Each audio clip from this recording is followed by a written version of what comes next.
Never judge somebody for a sin that you don't struggle with. I'm a Muslim that studies neuroscience, and I learned that when you start judging others is when you start leveling down. Neuroscience shows that the networks we use to evaluate or judge others compete with the networks responsible for our self-awareness and self-monitoring. Our brain has a limited amount of resources.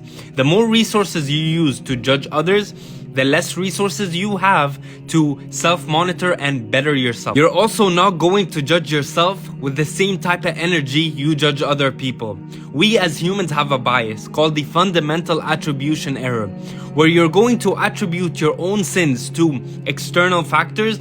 I was tired, I was tested, it's a once in a while thing. But when it comes to other people, you attribute their sins to their own character.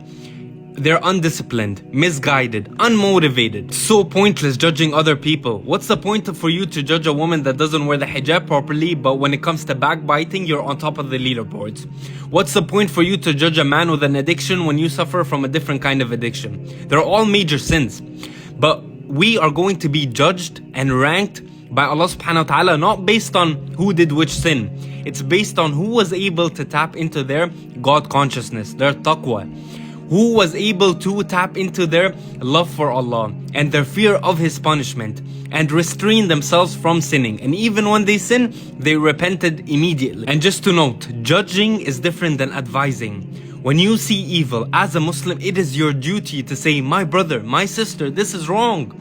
But for you to think you are better than somebody because they commit a sin that you don't, no, this is arrogance of the heart. You never know. One day you might start committing the sin that you once belittled. I have this issue in the Muslim community where most people swing on either side of the pendulum. It's either judge, harass, and force people until they do what's right, which is un-Islamic at all, or Islam is a journey, only Allah can judge me, which just lacks self-accountability. So you leave the judgment for Allah and what? The fitna for us?